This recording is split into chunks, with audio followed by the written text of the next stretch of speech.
Welcome, Pewter Report readers, viewers, and listeners to a brand new edition of the Pewter Report podcast brought to you by our friends over at Brier Grieves Insurance.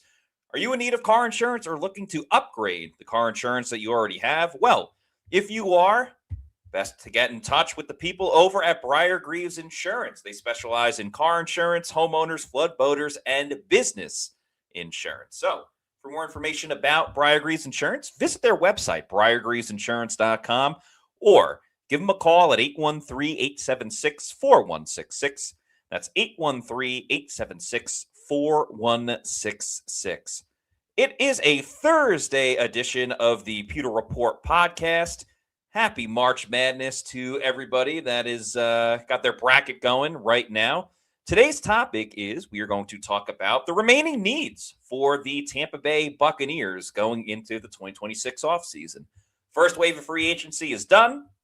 That doesn't mean there's going to be any more signings. And, of course, the draft is right around the corner. So we'll talk about that, answer any super chats that come our way, some questions and comments as well.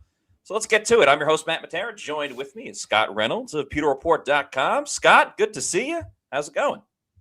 Good, man. How are you? I'm glad to be with you and did a podcast last night with Josh Capo for our latest Pewter Report mock draft version 3.0. If you have not checked out that show, it was a good one. We got some great reviews on that. You can check that out on Pewter Report TV, our YouTube channel. It's where we have all of our archived podcasts. And you can also watch our content live streaming on X and Facebook. So we're looking forward to having a robust number. We're almost approaching 23,000 subscribers on Pewter Report TV, our YouTube channel. So in addition to getting the live stuff on X and Facebook, you can also watch it live or get our archive podcast like that one right there. So go check it out after this show. Looking forward to a couple more hundred subscribers, Matt. We're inching closer to 23,000, which is a crazy milestone number for us. We've been doing the video podcast for just a couple years. Our growth has been tremendous thanks to you, Pewter people. Yeah, very much appreciate everybody that watches the show, whether you're a regular watching every single day or if you pop in from time to time or during the season. We're grateful for everybody. So, thank you so much for the continuing growth of this YouTube channel. And you all bring great questions, comments, things like that. You make us think on the show as well. So, appreciate it, everyone. We've got a lot to think about today because the Buccaneers aren't done building their roster yet. They're nowhere close to 90 players. So we have a draft coming up. We also have some more time before free agency. And you look back and there's been some times where Jason Light has done a signing in free agency right before the draft. Like Randy Gregory was one of those signings in April, right? Never played it down for the Buccaneers, but still he was one of those players that Tampa Bay opted to sign before the draft. And so I think there's going to be another signing sometime between now and the draft, which is on April 23rd. So looking at about just over 4 weeks away for the draft. And then there'll be free agency after the draft, Matt. Once all these teams have got their shiny new toys in the draft on those rookie deals, they'll be looking to shed some more veterans. So that'll be another opportunity for the Buccaneers to get maybe another name player, a premium player that might not be at a premium price after they are let go. So we shall see. And then Jason Light has also signed players into training camp. You think of Teddy Bridgewater last year as a backup quarterback. Right before the start of the season, Leonard Fournette comes to mind, and then getting some players off the waiver wire after training camp roster cut downs. I think back to the likes of Jaquez Smith back in 2014, his first year as the general manager for the Bucs. Then also Carl Nassib was another one of those players too that was added right before the start of the season. So they're not done with their roster construction just yet. We've already kind of covered free agency a lot, but there are some holes that need to be filled still. This is still a work in progress. You only have 3 inside linebackers now. They're probably going to need at least 2 more for the season and probably about 3 to 4 more for training camp.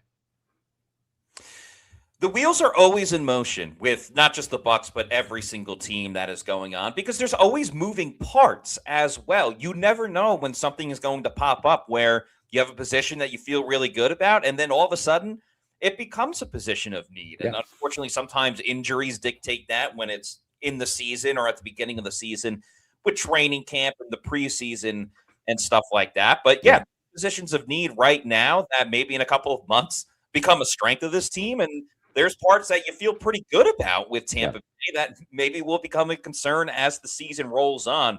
It's always fluid with free agency and adding to the team. You never know who's going to be that diamond in the rough. You never know who's going to necessarily fall off as well. So, yeah, it's always important to see what stokes are in the fire for Tampa Bay. Yeah, it seems to me that if you were to say what is the top pressing need as it stands right now in Tampa Bay, it probably is still inside linebacker, right? And we'll see what happens with Levante David. I have a feeling he's not going to be back, but that's not any type of inside information. That's just kind of a gut feeling. If it hasn't happened yet, I almost wonder like if they're going to come back to Levante after the draft. If they don't, if they don't get the linebacker they want, or they, it's hard to imagine them not drafting a linebacker this year. There's a lot of them, a lot of good ones, but maybe if they're trying to target two in this draft, Matt, and let's say that they fall in love with a defensive pass rusher, like let's say an edge rusher in round one, and there's the defensive tackle there they can't pass up in round two because it's not as deep at defensive tackle, and you have to wait for maybe the third round to get an inside linebacker, and maybe you've missed out on a couple of the upper echelon guys. Then I could see a world where maybe they go to Levante after the draft and say, hey, we'd like to have you back.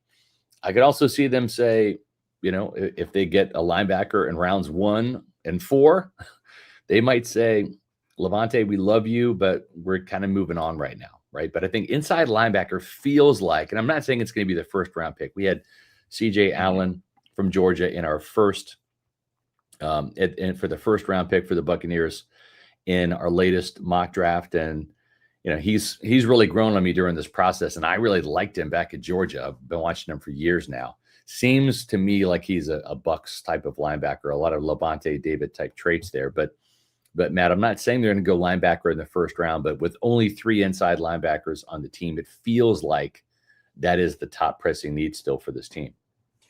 Without a doubt, that was the first thing that popped into my mind in terms of, what needs do the Bucs have, just because they have no players on the roster. So it's not even a secret that they're going to need that position. Jason yesterday left the door wide open for Levante to come back, but it's easier to say that right now versus after the last weekend of April when you have more players on your roster, and presumably some of those would be inside linebacker. And I think it's a dangerous tightrope to walk if the Bucs don't add at least 2 inside linebackers in the NFL draft, unless they sign like another player to put on the roster before the draft starts, kind of like what we alluded to earlier on the show a couple of minutes ago. It becomes, and I thought Bailey Adams was on the show yesterday, and he brought up a very interesting point where maybe Levante wants to wait as well and see what Tampa Bay does, because Levante's been very open about, hey, it's either the Bucs or I'm retiring. I'm not going anywhere else, everything like that. I think that's advantageous for Tampa Bay. And, of course, they love Levante. But let's say they draft C.J. Allen or Jacob Rodriguez or something like that. What if Levante goes, I like that player. I want to mentor him. I want to work with this guy. Would Levante be open to a kind of a role where maybe he's only playing on first and second down, or maybe even first down, because you're not moving Anzalone out of the way. You just gave him all that money. You just signed him to that contract. I think Levante went in with the understanding, and I get it, he's been the top guy for a very, very long time, but he's also a leader and pretty calm, cool, and collected, at least off the field, where I don't know, maybe he would be open to something like that, where he plays a role, he gets some defensive snaps, but at the same time, the understanding is he's not going to have to play 100% of the defensive snaps, which I think wouldn't be good for Levante's cause or for the team at the same time. So I don't want to completely shut the door on Levante coming back, but I'm with you. Like, the Bucs can't go into this season saying, all right, we hope Levante comes back and we'll pencil him in as a starter, because then you're not building the foundation for this team moving forward. And Jason and the front office all the time talk about, like, why they don't want to give up draft capital, why they didn't trade for Max Crosby and Trey Hendrickson and stuff like that. And then to all of a sudden be like, oh, well, we're not going to use our capital on building a young group at inside linebacker, well, then that doesn't make sense either. Yeah. It's interesting, right? Because, with C.J. Allen, and he didn't run at the Georgia Pro Day, and for good reason. He still has some swelling in that knee. And here's what I like about C.J. Allen. He worked out yesterday. There was some, I guess, criticism in some parts about, that he looked stiff, or he didn't look like he was terribly athletic. But here's what I'll say about C.J. Allen. I remember him getting hurt. I remember watching the game. I want to say it was back in November, and he had surgery on his knee and then elected to play 13 days later. And he finished the season out because he wanted to play with his teammates and finish the season. And he wasn't 100% when he came back, and it was kind of obvious, but he played through it.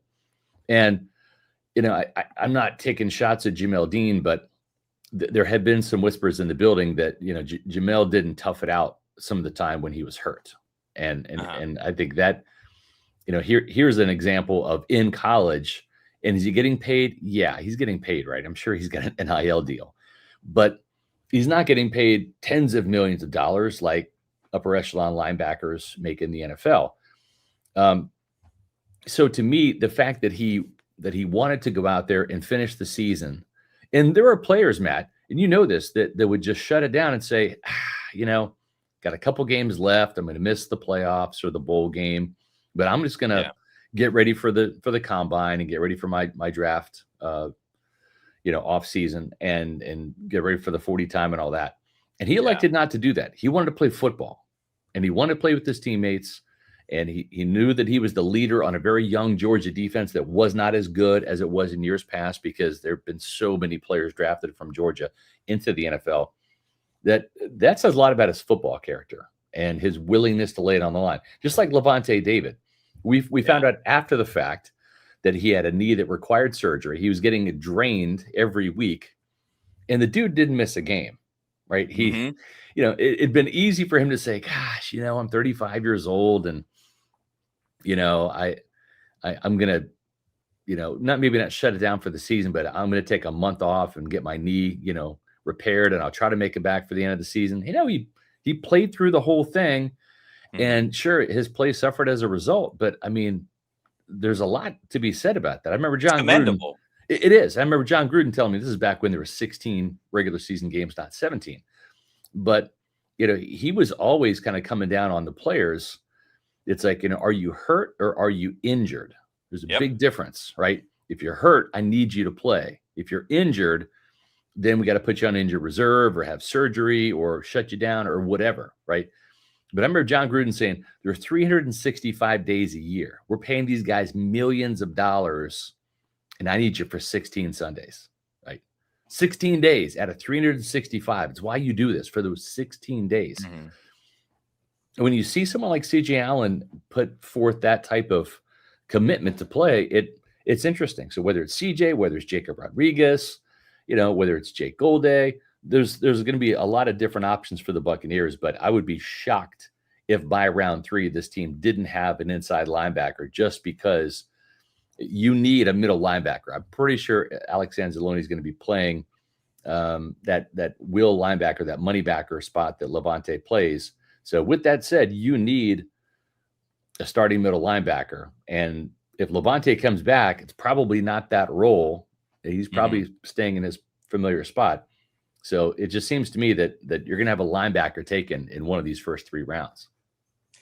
I am curious, because I think there's no doubt within the first 3 rounds, there's going to be, in whatever order you want to do it, there's going to be an inside linebacker and an edge rusher drafted by Tampa Bay. What I'm curious about is what position ends up being that next position drafted in the 3rd round. Is it another inside linebacker? Right. Maybe it's another edge rusher, and you're just really throwing competition at the position overall. But Levante David, whether or not he plays next season, he is playing as if he is going out on his shield, which I respect a ton, to everything that you just said about other guys, which kind of just pack it up and call the day and call it a season. In some cases, really call it a career. But I just think about how he can rub off on other players, whether it's Allen, whether it's a J-Rod coming in. And it's called I Am That Man for a reason. There's a reason why it's named after Lavonte David. Yeah. For those players, even for one season, just to learn how Lavonte David operates, how to be a professional. And I know that Lavante's been a mentor before to some other inside linebackers that were on this team, and some of them got the message for a little bit, and then others did not and requested a trade and everything like that. But when you talk about first-round talent and just kind of the makeup and the caliber of these guys, Jacob Rodriguez, we've had what feels like 1,000 conversations at this point. And then C.J. Allen, I think the type of player that he is on the field as well, the thumper, the field general, willing to do everything and anything for the team that he's on. And then also just getting a Georgia defensive player is never a bad idea as well, considering what they've been in college football over the last 5 or so years. Maybe not the team that was winning back-to-back titles, but certainly in the championship conversation every single season. No, I think you're right. And when you look at with C.J. Allen, I went back and I've watched some interviews, right? I kind of dipped in and out of his presser at the combine, but you listen to him and he just feels like a Buccaneer type of linebacker, right? Like he's the kind of I am that man kind of guy Jason Light's looking for, and he's a green dot guy that Todd Bowles is looking for, right? When you listen to him speak, he also had an interview with the media at his pro day that I listened to as well. And the things that appeal to me from the Todd Bowles angle are that he's a high football IQ guy. And what I really like about him from what Jason Light's looking for is when he was asked at the combine, what's your superpower? He said, I make everybody around me better. And he was a leader when he stepped on the field as a freshman. Now, he didn't start right away during his freshman season, but for Kirby Smart to put a true freshman linebacker out there on the field at any point in time wearing the green dot, that says a lot. And so I think that he is a player that they're going to be taking a pretty good look at here. And I wouldn't be surprised if he's our Bucs best bet. Now, I love Jacob Rodriguez. And in my worldview, I have Rodriguez as linebacker number 1 for me outside of Sonny Styles, who they're not going to have a chance to get. But if this team got C.J. Allen, I'm not going to be crying over it. He is going to be a phenomenal pick. But I would think that inside linebacker, and I'm with you, Matt, in our latest mock draft, we actually doubled up on edge rusher. And now that I'm thinking about it, I'm thinking, and you heard Jason kind of fawn over David Walker again. I think he is going to really play a role in this. And they've already signed Al-Quadin Muhammad. And they're going to draft an edge rusher. And I agree with you, Matt. It's going to be in the first 3 rounds. Just like inside linebacker, they're going to find an outside linebacker, an edge rusher in the first 3. So they're going to add 2 more. And you're going to have David Walker on the team. And I think between those 3, you're going to find at least one that can play worth a lick opposite Yaya Diaby. So having said that, I almost think they're going to go inside linebacker and double up there rather than double up at outside linebacker. And Pewter Report, we broke the news today. Sources tell me that a former South Pasco Predator inside linebacker plays at Clemson, Wade Woodaz, is coming to the Buccaneers for a local pro day visit. Woodaz is kind of deemed to be a late day 3 selection, maybe an undrafted free agent, depending on how the draft shakes out. But he's a coverage linebacker. Kind of reminds me a lot, honestly, of Alex Anzalone. And when you look at Anzalone, 31 years old, he signed for 2 years. He's the type of player that even though you just signed him, you're looking for his eventual replacement, right? Just like with Ashawn Robinson, 31 years old, defensive tackle. You have Vita Vea, 31-year-old defensive tackle. You're looking for another type of player to kind of eventually replace those guys at defensive tackle. And so outside of inside linebacker, right behind them are defensive tackles. And Matt, we've talked about this before, that's also another need. Even though they added Ashawn Robinson and he replaces Logan Hall in that 3-4 defense as a starter, and he's the backup to Vita Vea. Well, there's 2 players at defensive tackle that have departed. Logan Hall left for the Texans, and I don't think the team's re-signing Greg Gaines. They always have that ability to do so, but I think they want to move on with bigger bodies. So really, this team needs another defensive tackle. They've drafted Vita Vea in the first round in 2018, Logan Hall at 33 overall in 2021, or actually in 2022, and then 2023, the next year, Kalijah Kancey. That's 3 top picks that Jason Light has used on defensive tackles. Wouldn't be shocked if in those first 3 rounds we've been talking about, if defensive tackle is one of those guys too. No doubt about it. I think if you're doing a power rankings of where the Bucs are going to draft this season in April next month, it's 1 and 2, and it's interchangeable to me, is inside linebacker and edge rusher. But I think defensive tackle is definitely 3. And then just real quick on the inside linebackers, then I'll talk about defensive tackles. I think the Bucs are still looking for an inside linebacker 3 as well. I know they have Servassier Dennis, but I sure am not penciling in Servassier Dennis as inside linebacker 3 and Nick Jackson inside linebacker 4. Agreed. And this is with like Levante David not coming back. I think it's better for the team if Servassier is inside linebacker 4, Nick Jackson is either inside linebacker 5 or practice squad inside linebacker that gets a couple of calls. As for defensive tackle, it's certainly not slim pickings by any mean. I mean, I don't think you would say that about a defensive tackle and just the overall size that they bring and everything like that. But understanding the injury history of Kalijah Kancey, the age of Vita Vea, not that he's slowed down a complete ton. And then Elijah Roberts was a late pick. I think we're all optimistic about, his rookie season and what he can add to this team. But just bringing in A'Shawn Robinson is not nearly enough to kind of combat what this defense is trying to do this upcoming season and make up for some of the losses. Now, obviously, you're fine with Greg Gaines leaving, and everyone was fine with Logan Hall leaving as well. But how do you keep that rotation going? Because if A'Shawn Robinson is backing up Vita Vea and Elijah Roberts is in the mix from time to time, that can't just be it. You need somebody else to come in and be a factor on this team, especially with the injury history of Kalijah Kancey. It's no guarantee he's going to get through 17 games. It's no guarantee he's going to get through 3 games. That was the total that he played last season and only played 2 in a row before getting injured. So Lee Hunter, who you had on the screen there before, I think he would be a fantastic fit. I spoke to him at the Combine as well, and he has that, I guess I'll describe it as zany personality that I think certainly would be fun to bring into Tampa Bay, kind of from the tree of A'Shawn Robinson a little bit, or Raheem Nunez-Roches, that type of thing. But, speaking to Jason yesterday, I had asked him about some of these new signings, and it includes A'Shawn Robinson and Muhammad as well. And I was like, was that kind of by design to bring in players that will add a different demeanor to this team? And Jason was like, well, it's not like that we've ever pushed those type of players away. But he did say that those guys are raising the intensity level, and they do like that they're bringing a little bit more of an edge. He didn't say attitude, which we've used this word a lot, but they're bringing more of an edge, and I think they need that with some of those defense. Yeah, he did say, first of all, he said nasty a-hole and then nasty pricks as well. So Jason with the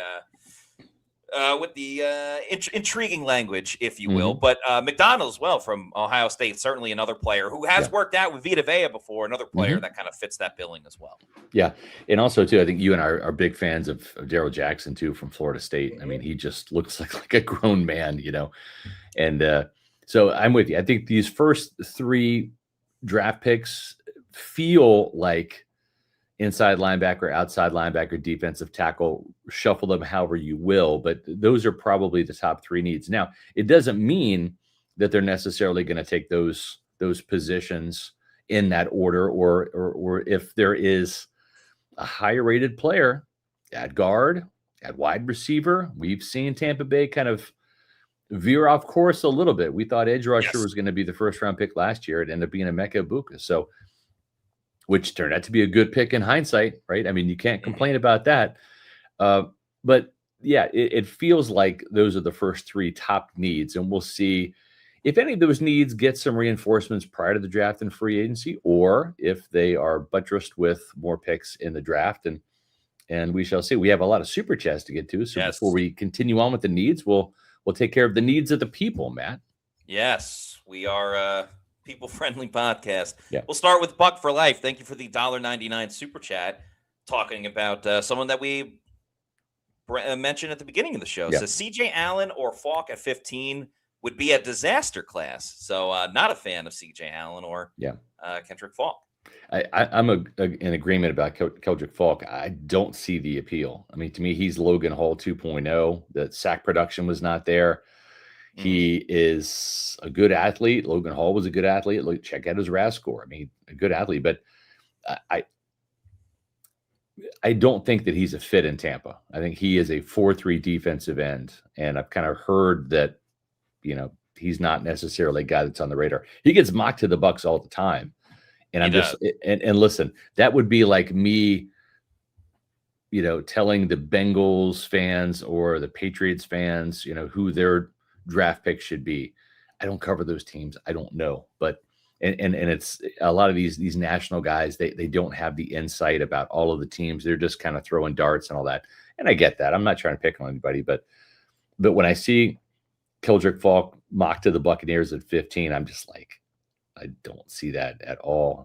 He's not what they're looking for, right? And I'm not a huge fan of the player, to be honest. I don't see the appeal there outside of, okay, he's big and rangy. I mean, Shamar Stewart was that way for the Bengals last year. He was kind of that athletic freak pick. And how did that work out for Cincy? I mean, not real good. Right.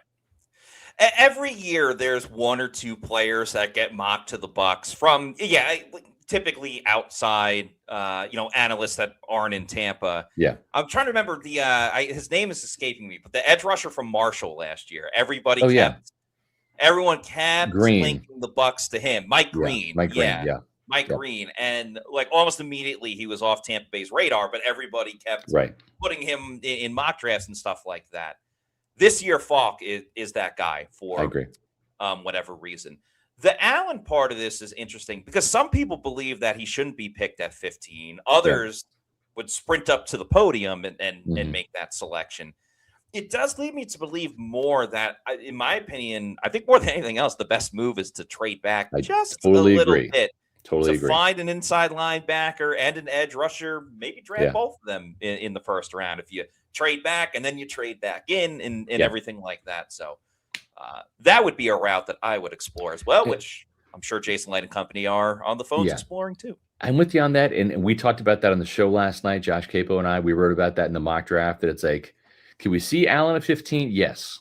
Like if the Buccaneers can't trade back, right? If they're fielding calls and just nobody wants to move up, you got to stick and pick. Okay, then he's the guy. But to me, if you could trade back 5 or 10 spots and get him at 20 or 25 even and accumulate more ammo in the second round, I'm all for that. To me, that seems like Matt, it wouldn't be trading back for a player, right? You'd have to have that pod of players. And let's talk about some of those names.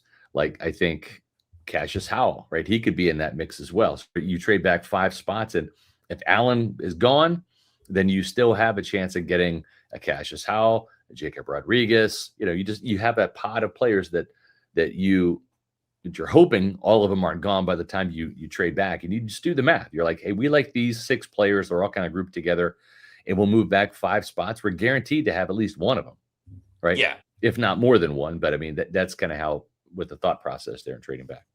Yeah, funny enough, like sometimes you don't want to have as many options. Like you have your pool, and then if it dwindles down, it's like, I'm torn between these 3 people, and then 2 of them are taken. We'll go with this player. Yeah. So sometimes that can work out in your favor. Meets McGee, thank you for this $5 super chat. Says, since everyone wants to do conspiracy, here's mine. The Glazers keeping Todd so they can shoot for Mike Tomlin, hoping he changes his mind next year, with the wink emoji. I've heard from Rondé Barber, who is as close to Mike Tomlin as anybody is, that he thinks Mike is just done, that he's just had his run, almost like what happened to Bill Cowher in Pittsburgh. Right? Everybody thought, oh, okay, well, he's taking some time off. He'll go to TV. He'll come back. He never did. Same thing with Tony Dungy. He left the Colts, and people thought, okay, well, he'll recharge his batteries in TV, and he'll come back, and he never did.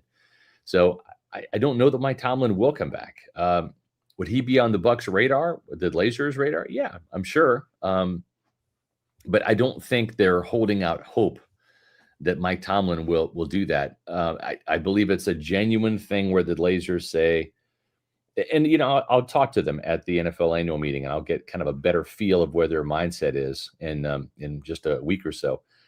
But it just feels like, okay, the Bucs got blown out a couple times, right? The Bills game, the Detroit, LA, and those 3 games. Every primetime game, essentially. Unfortunately, yeah. But there was a lot of close losses too down the stretch, and they were losses. I'm not trying to make excuses or whatever. I mean, you shouldn't be losing to the Saints or the Dolphins and teams like that. To me, I don't care if you get blown out. To me, a blowout by the Rams and a close loss to the Dolphins, they're just as damning in my mind.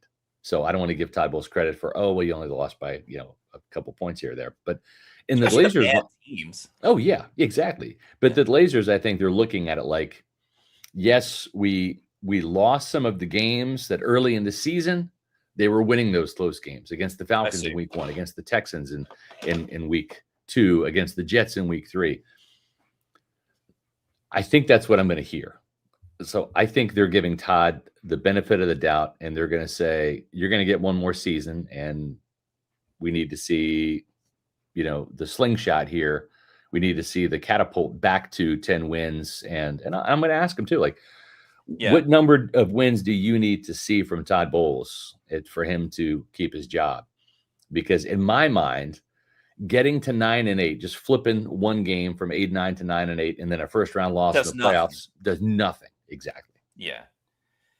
I mean, we've talked a lot about how it needs to be at least 10 wins and like an NFC championship game. Yeah. Maybe if by some miracle they go like 14-3, even if they had an early postseason exit, you would still say, hey, they won 14 games. That's a franchise record and everything like that. But realistically, I don't see that happening. I kind of view this as a little bit more of what would be Mike Tomlin's perspective from it if he wanted to come back from coaching, which is a huge hurdle to get over in the first place if you're Tampa Bay. What would be appealing about the Bucs? Because in this situation, if Todd Bowles is fired, the team either didn't make the playoffs or they were toiling around in 8-9, 9-8, taking advantage of a bad division.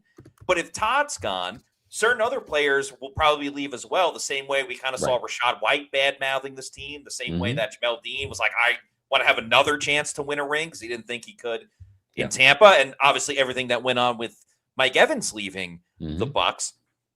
If you're Mike Tomlin, and let's remember like the timelines of hiring coaches and stuff like that, he's not going to know what the situation is with Baker Mayfield. Like obviously he talked to Tampa Bay and see where they're at, but there would be a lot of question marks for the same reason why offensive coordinators didn't want to come to Tampa a couple of seasons ago. And the same reason why, Mike McDaniel was taking jobs in LA versus coming here to Tampa Bay. It would be those same questions, except you're the head coach now and you're in charge and you have all of these question marks. So I understand the conspiracy theory, but what is the appeal to Mike Tomlin besides, hey, you're living in Tampa and you're in the state of Florida and everything like that? Great personnel and everything. I don't know. I think that's a little questionable as well. Yeah, if you don't have a quarterback, you're not winning in this league. Fantastic point, Matt. And it's so different from, because I think some people could say, oh, well, Harbaugh left the Ravens and he went to the Giants. Well, the Giants have Jackson Dart. They have him under contract for several years. Yeah. And, you've established yourself as a winning head coach. Yes, the NFC East is quite difficult. I think it's a different circumstance in Tampa Bay. But moving on, Dylan Over Turf, thank you for the $5 super chat, says, I love Levante David, but I fear he comes back. Todd will tell Light he is comfortable with his linebacker room as he did last year, and linebacker won't be until day 3. I understand that concern, but Jason Light is a smart guy as well. He can look at the inside linebacker room and be like, damn, we only have 4. Yeah. And one's an undrafted free agent. Yeah. And the other one was a day 3 pick. Like, we got to add someone else. Right. So I don't think what Tampa Bay decides to do at inside linebacker has no impact to them, whatever Levante's decision is. They would like to have Levante. I shouldn't say no impact, but they're not going to stop doing what they want to do, regardless of whether Levante wants to keep playing or not. Yeah, I mean, I could see it in the war room. like in the second round, if Todd's like I think we're good, at linebacker, and Jason's like, hey Todd, real quick, can you go grab me a coffee? Put the card in for Jacob Rodriguez. Put the card in now. Like I can totally see that. God, look at that mustache. That's a handsome man right there. Good Lord. Yeah. Good God Almighty. Get that guy in Tampa. You'll see fans in the crowd like rocking the Jacob Rodriguez mustache. Yeah, we're going to bring some. Will. Oh, you can't. Yeah, I will don a fake mustache for the podcast for our draft show. For training camp in the first month of the season, I will grow a mustache, a Jacob Fantastic. Rodriguez style of mustache. If the Bucs draft Jacob Rodriguez, that's fantastic, Matt. I appreciate your commitment to the game. First month of the season for sure. And I will wear a fake mustache in the style of Jacob Rodriguez to the first day of training camp. So I will do that. And if he makes the Hall of Fame one day, you will get tattooed a mustache right there. Yes, I will. One side says J, the other side says R. That's right. All right. That is right. Sorry, we got to this one, did we? Yes. Yep. Yes, we did. Sorry. Tommy the Greek, thank you for being a Pewter Report YouTube channel member for 17 months. That's so awesome. We really appreciate it. Says, until Bowles gets replaced, I'm just here for the ride. Bucs for life, but a change needs to happen at the top or more fan favorites will be leaving. Guys, keep up the great work. Appreciate the kind words. Thank you. Again, we've talked about this. You don't have to root for the Buccaneers to lose. There's another path to this where a couple paths, really. Todd Bowles just may opt to retire after this year, win or lose, right? Mm-hmm. I mean, he's be 64 later this year. So he's already said he's not going to coach as long as Bruce Arians did. And Bruce retired, I want to say 69. So we're getting close. The other thing, too, is if this is another situation where, let's say, Zach Robinson is is the next Liam Cohen in terms of offensive production. I mean, he too is a handsome man. He's got a lot of charisma to him. He's got a little bit of an it factor, I think, as a head coach potential. And he comes from that Sean McVay tree. And he will have had 3 years of play calling experience now. So that's going to give him an edge over a Declan Doyle, over a Grant Udinski, those younger up-and-coming hotshot guys that still might have the offensive coordinator title, but they're not proven play callers in the league.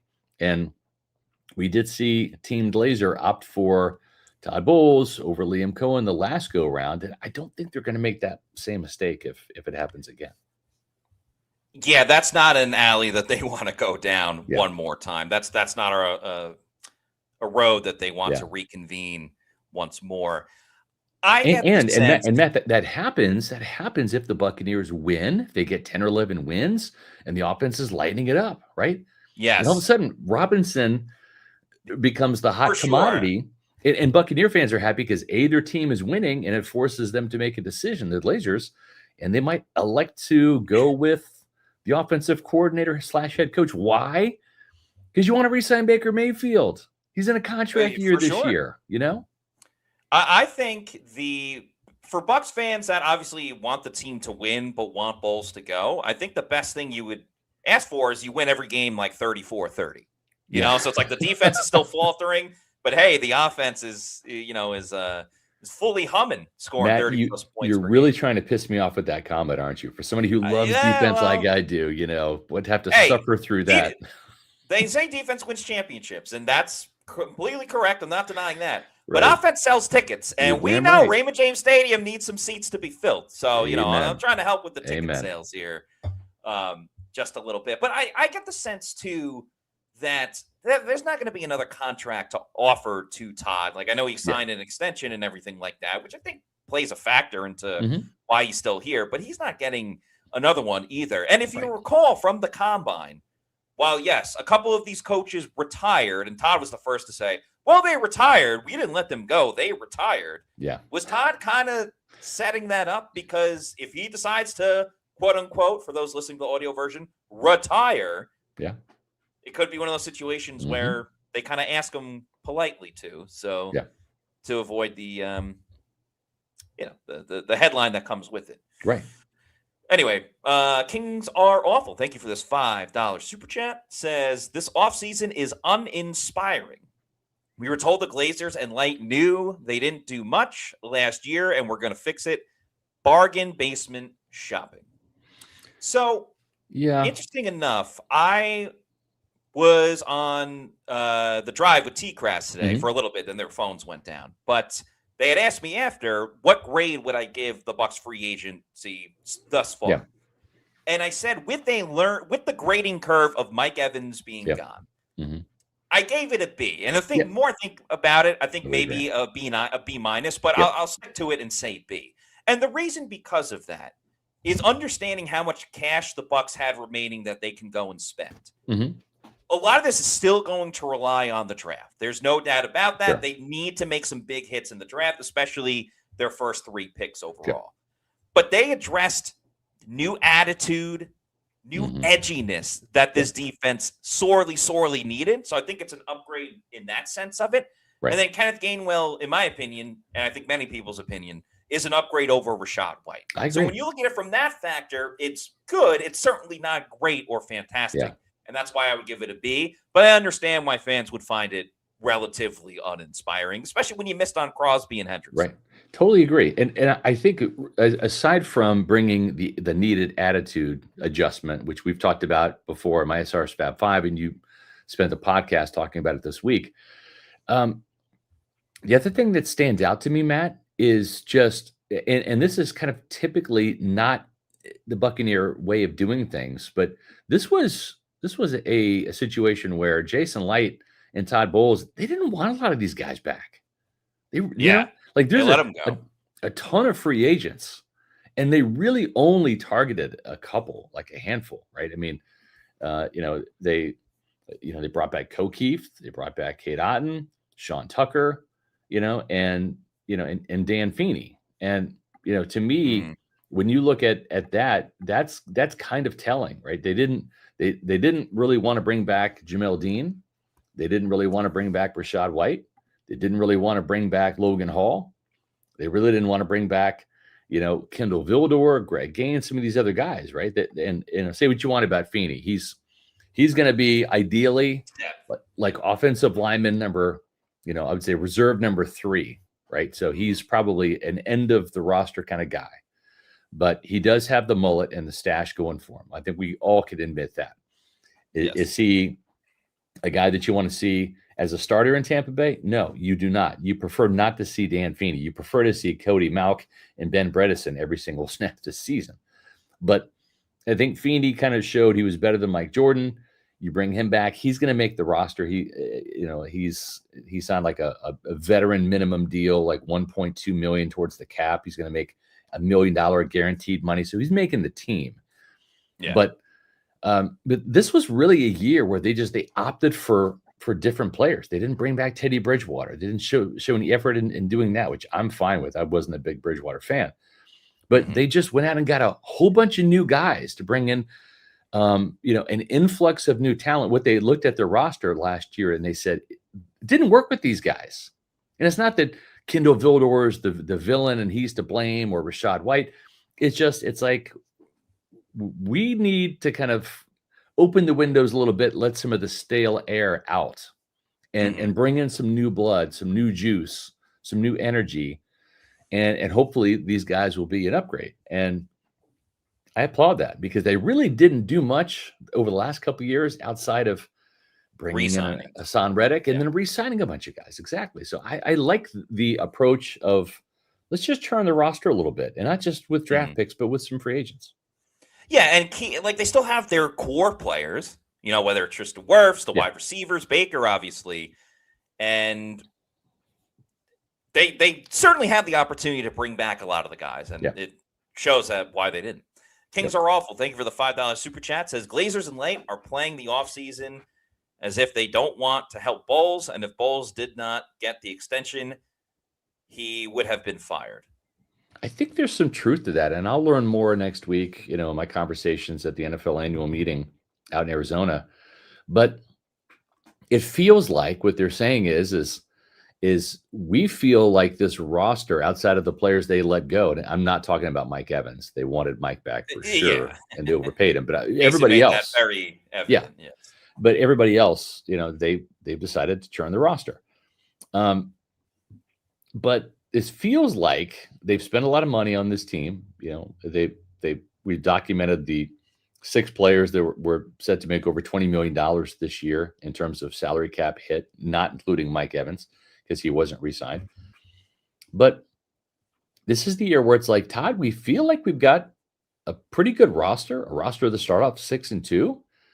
And with Baker Mayfield coming in a contract year, he should ball out. Yaya Diaby, Cody Malker in a contract year, Vita Vea. We're expecting these guys to ball out. Coach, you turned your coaching staff a little bit. Let's see if you hired the right assistant coaches. But yeah, it's kind of on you to coach, Todd. Get your defense better. We got you an offensive coordinator with experience.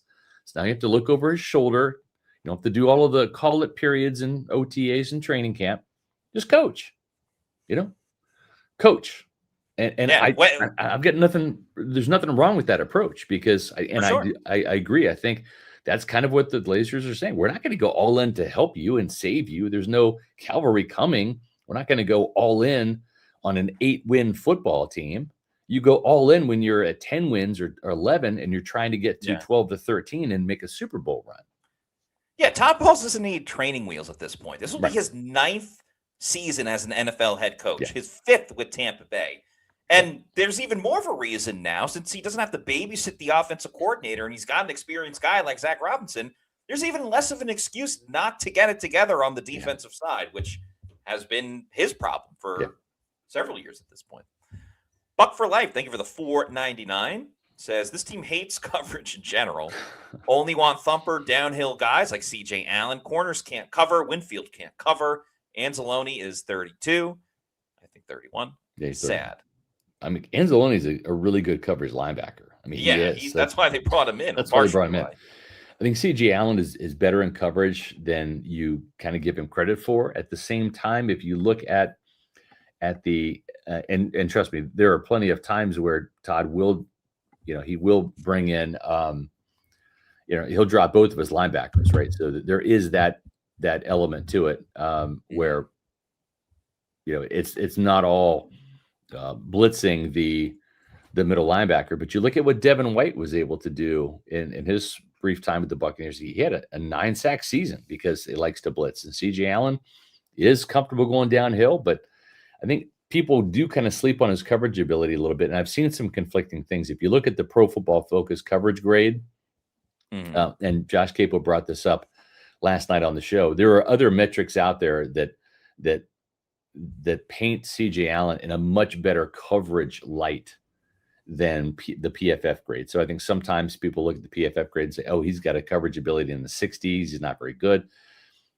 There are other sites out there that say he's a much better coverage linebacker. And I tend to agree with that. I've watched a lot of Georgia games over the last couple of years, and I never recall saying to myself, oh, C.J. Allen's getting burned again in coverage, or, oh, there goes a big play that C.J. Allen blew the coverage. I don't recall that. So I'm not buying that narrative necessarily. Yeah, I think that's reasonable for sure. Edwin Mill, thank you for the $1.99. Says, still need a head coach. I understand a lot of fans feel this way. At this point, Jason's not going to say, you know what? To start the draft, we're actually going to fire Todd Bowles. Like, nothing's going to happen until after the season. Maybe something in season if the team doesn't play well. And we're certainly not advocating for the team to lose games. Yeah. We don't want that to happen. We don't want that for Bucs fans out there. We'll call it right down the middle. Call it how we see it. But we understand many, many Bucs fans are not happy that Todd Bowles is still the head coach. And a lot of people feel that is the reason why Mike Evans left for San Francisco. And I will say Jason Light doubled down again and said that's not the reason why Mike is no longer in Tampa Bay, referencing the 30-28. Anyway, T-Level, thank you for the $5 super chat, says, was the Otten re-signing a lazy move? Also, realistic expectations of Otten production with Zach Robinson. I really don't know. I know that Josh Capo was on the Draft Show podcast last night. We were talking about Cade Otten. I mean, because he's like Josh's favorite player. But he did say Zach Robinson used an awful lot of 12 personnel. And maybe part of that was by design, because remember the last 5 games they didn't have Drake London. Even when they had Drake London, I mean, name another Falcons receiver, right? I mean, Darnell Mooney, Kadero Hodge. It was Drake London and then everybody else, right? So there's that. So maybe he was forced to use 12 personnel, but I'm not crazy about the 10 million per year or the 20 million guaranteed out of the 30. But it is what it is.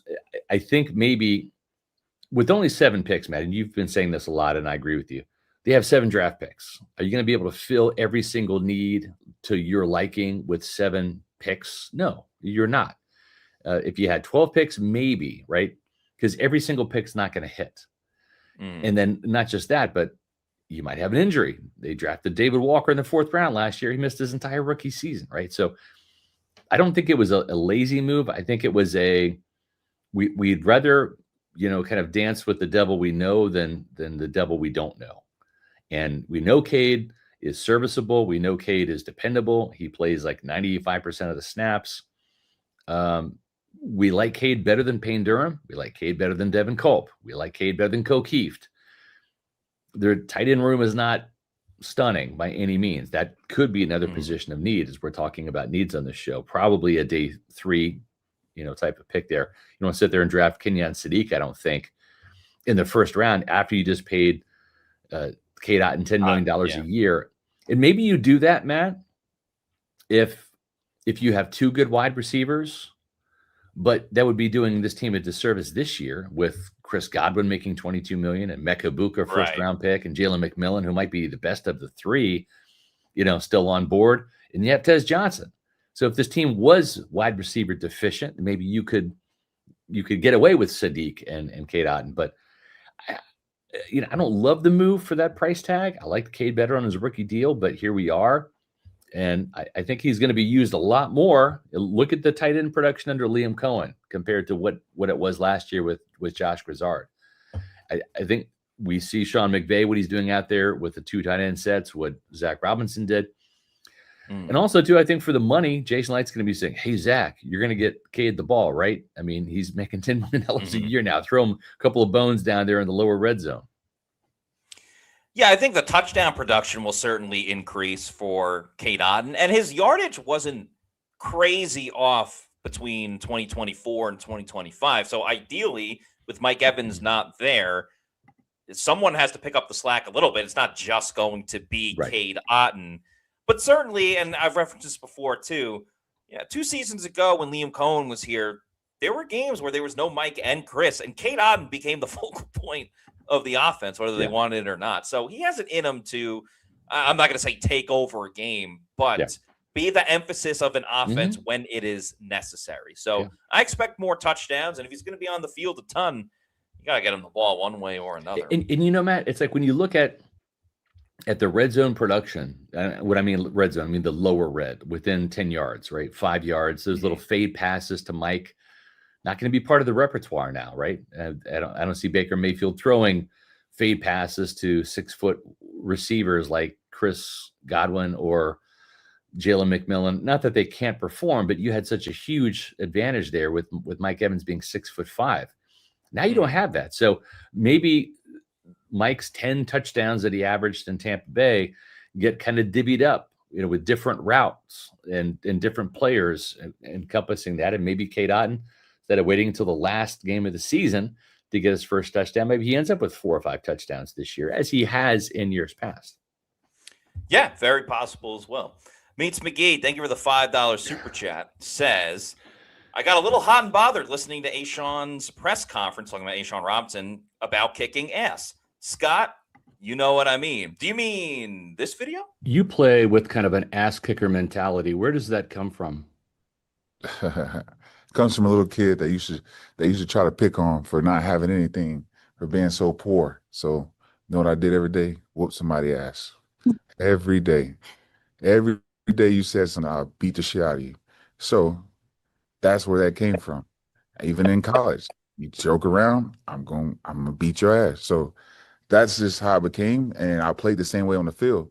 So then I was like, like people talk and try to do like dirty stuff, and I just got tired of it. So I just started letting people have it. Let them know that I'm gonna beat the shit out of them, what I'm gonna do, how I'm gonna do it.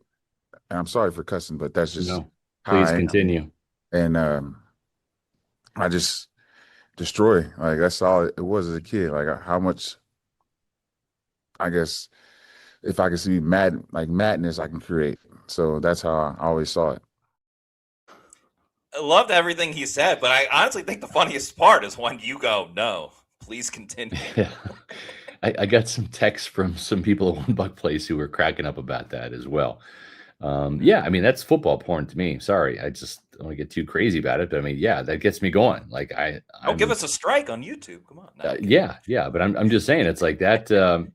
Yeah, that video gets me a little hot and bothered too. I mean, I like hearing that, and I like the attitude, and I appreciate a tough defense. I mean, you got to remember, my first year covering this team was '95. It was the year they drafted Warren Sapp and Derek Brooks, and Tony Dungy, Monty Kiffin. Just all of a sudden, didn't take long.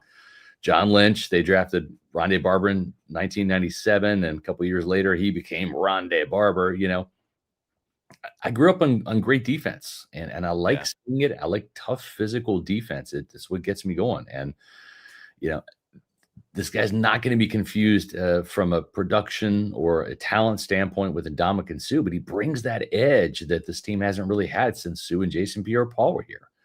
It's a much needed part of the equation, and I'm glad that he's here with that attitude. And more importantly, man, it's not what A'Shawn Robinson is going to do in terms of out there kicking a guard's ass by himself. It's hopefully that demeanor rubs off on the Kalijah Canseys, the Yaya Diabis, and the Elijah Roberts, and some of these younger players. I hope that type of mentality rubs off on some of these players. So it's not just A'Shawn Robinson kicking ass. It's collectively the Bucs defense turns into a bunch of ass kickers.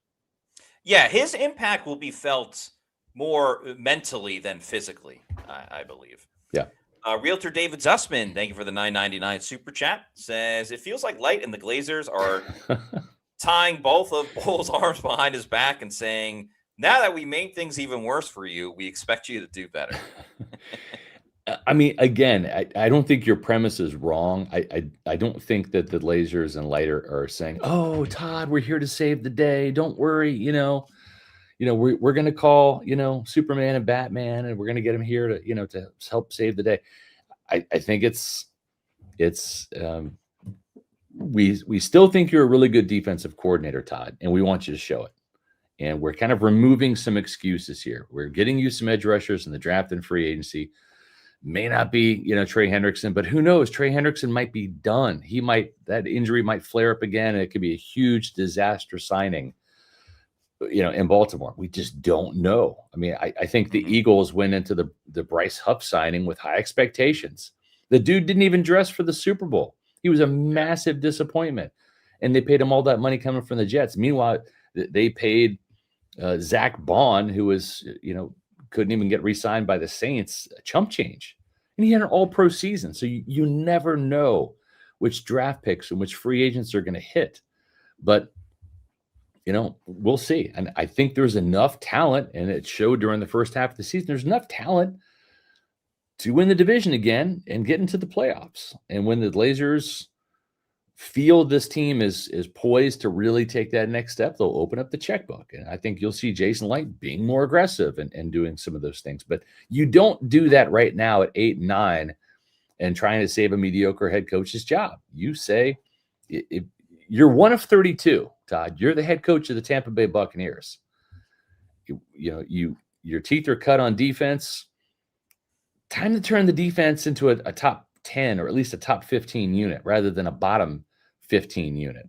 So prove to us that you're the guy we gave that a contract extension to. We'll get you some more players, but it can't be all about, we're going to, stockpile this roster and spend way over the cap and go all in for a coach that has won 10 games, Matt, twice in 8 years. He's had 5 seasons where he's had losing records out of the 10. So prove that you're a great coach before we start, investing. Otherwise, we're giving you this grace year, and maybe we'll go a different direction next year, right? So we'll see. Yeah, and I don't even think it's about just winning the division. It's also about showing that you can be a contender, which the Bucs certainly are not at this point, just based on how they've been as a team last season and thus far in free agency, despite the B grade that I gave it. Yeah.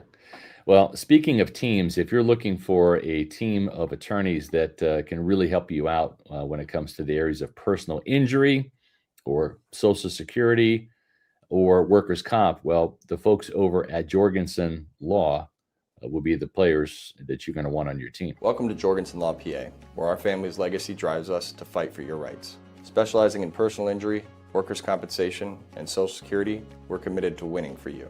No fees unless we succeed. Trust in our family to help yours. Let's achieve justice together. That's right. Jorgensen Law P.A., the champions of the injured and disabled, they were kind enough to sponsor our draft coverage in terms of our mock drafts and our mock draft show and also our injury reports. So please do us a favor. If you are in need of a personal injury attorney, give the folks over Jorgensen Law PA a call. You can visit them on the web at jorgensenlawoffice.com or call 727-347-7733. That's 727-347-7733. Get a free case evaluation, no fees until they win for you, located over in St. Petersburg. By the way, we got to give a thank you to our Pewter Platinum members. We appreciate all of your support of pewterreport.com. So we'll let this scroll on the screen for a little bit. And we will have a Pewter Insider coming up tomorrow at 1:30 talking about the wide receiver room of the Bucs, how it looks without Mike Evans. Still a lot of young talent there. We'll see what other move they end up making. And, you know, after talking to Jason Light yesterday, he said, don't be surprised if another wide receiver is added because you can never have enough talent at wide receiver. I think we learned that with their first round pick of Emeka Egbuka last season. So don't be shocked, fans, if a wide receiver comes to Tampa. Not the first round. But that's right. And we did have Ted Hurst from Georgia State, who started at the Senior Bowl. They had a formal interview with him at the Combine. We had him in our mock draft going to the Buccaneers in the third round. Maybe he's a fourth rounder, but we had him in the third round. And they've also had Dejon Stribling, a player that I really like, out of Ole Miss, who played at Oklahoma State before. Fast player that has instant acceleration. He can take a 5-yard out and go the distance with it, as he did against Georgia. And also is a vertical deep threat too on go routes. He is more of that classic X wide receiver that the team is now lacking without Mike Evans. He's not as big as Mike. Mike's 6'5", this guy's 6'2", but those are some names to keep in mind there. And, you know, Matt, we only found out that there was one formal interview at wide receiver, but that was before this team knew they were going to be without Mike Evans. And I wouldn't be surprised now if we see more official 30 visits with more wide receivers like Dejon Stribling coming in to the facility. I think we're going to see more receivers now coming in for a look-see because they didn't want to burn all those formal interviews at the Combine on wide receivers if they were going to get Mike back. Right? Yeah. So I think that's kind of how this is going to play out. And one last thing real quick, we're waiting to see if this team ends up signing a free agent corner, maybe someone like Rasul Douglas, who is a bigger corner, 6'1", 6'2", to kind of replace Jamel Dean, offer some more size. He is a ball hawk. He's done that throughout his career, whether it was in Green Bay or Miami. Martin Emerson is another player to keep an eye on. He's recovering from an Achilles injury, should be ready to go by training camp. That happened in training camp last year. So he's 9 months removed from that injury now. But again, another bigger corner for the Cleveland Browns that is a free agent. And they might end up drafting a defensive back or two. We don't have any in our current mock, but that's Genesis Smith, who was given a formal interview at Arizona. And then also another Arizona Wildcat in trade end Stukes. So there's a probably still a need at cornerback and safety. They're not done at those positions, and we'll see if they can address those. Miles Killebrew is a safety by trade, but almost like Josh Hayes, he is a special teamer. For sure. Yeah. Excited for Killebrew though, and I just see. I mean, Danny Smith's got to be happy, and Jason Light mentioned that yesterday because not only does he get Killebrew, but Kenneth Gainwell, who did some special teams with the Steelers, can certainly bring that to Tampa Bay as well. Yeah. Matt, I'm thinking that since it's March and there is a thing called madness about right now, that there's some college basketball games that are going on. And if you want a place to go watch them, well, it's Thursday and there's 2 happy hours on Thursday from 3 to 6. So it's ongoing right now. And then from 9 to close, where you can eat like a winner, drink like a champ. Friday, the happy hour kicks off at 3 o'clock and lasts until 6 p.m. And then, of course, it starts all over again next week, right, with the 3 to close happy hour on Monday, and then Tuesday, all-day happy hour, open and close, plus $5 Tito's. It's the place to go if you like beer. Domestic pints are $3.99. The 22-ounce pours are $5.49. Premium happy hour pours or happy hour wines are only $5. $4 for the hush puppies or onion rings. $7 for the boom boom shrimp. The half order of the waffle cheese fries or the spinach and artichoke dip. $8 for the boneless wings or cheeseburger sliders. I can make a meal out of those. And maybe if basketball is not your thing, maybe you like when the puck drops, maybe you like go watching the Lightning play. Well, the place to do it is at walk-ons, whether it's basketball, hockey, baseball is getting ready to start up. Football, of course, is going to be here before you know it. 3 Tampa Bay area locations to watch all the action. Never a bad seat in the house. Wesley Chapel, Midtown Tampa, and Lakeland. That's right. Make sure you get some great food and drinks over at Walk-Ons. And also, if you're not already doing so, please make sure you're following us on all of our social media on X, Facebook, and Instagram. We're at Pewter Report. And our YouTube channel is Pewter Report TV. So like, subscribe, follow, leave a comment as well. Whether you think the Bucs should go inside linebacker or edge rusher in the draft, defensive tackle, what else you want them to do during free agency or in the draft, anything this offseason. We'd love to see your opinions. So that's going to do it for us this afternoon. Reminder, we do have the Pewter Insider at 1:30 tomorrow for Pewter Platinum and Premier members. But until then, for Scott Reynolds, I'm Matt Matera saying thanks, everybody, for watching. Have a fantastic weekend, and we'll see you soon for another edition of the Pewter Report podcast. Out.